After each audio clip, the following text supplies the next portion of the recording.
Nabubuhay tayo sa mundong puno ng mapanghusgang nilalang. Madalas na ang paraan natin ng paglalakad kahit na pagsasalita ay nahuhusgahan ng mga taong mapanglait. Lipunan ang pangunahing source ng panglalait.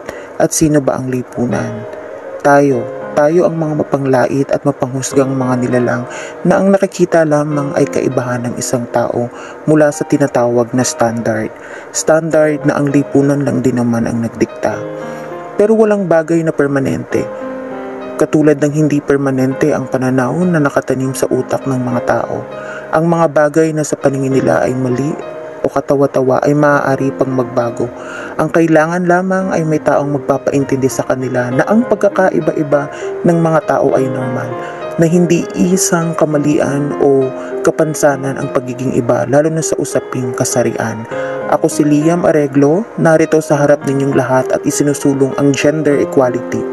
Ang gender equality ay hindi lang pangunahing human rights, kung hindi isa ring mahalagang pundasyon patungo sa pagkakaroon ng mapayapa, maunlad at masayang buhay. Sa makabagong panahon, every person, regardless of their gender, must be treated equally. Isinusulong ko ang gender equality hindi lang bilang miyembro ng LGBTQI+, kung hindi bilang miyembro rin ng lipunan, dahil naniniwala ako na ang bawat isa ay may pantay-pantay na karapatan.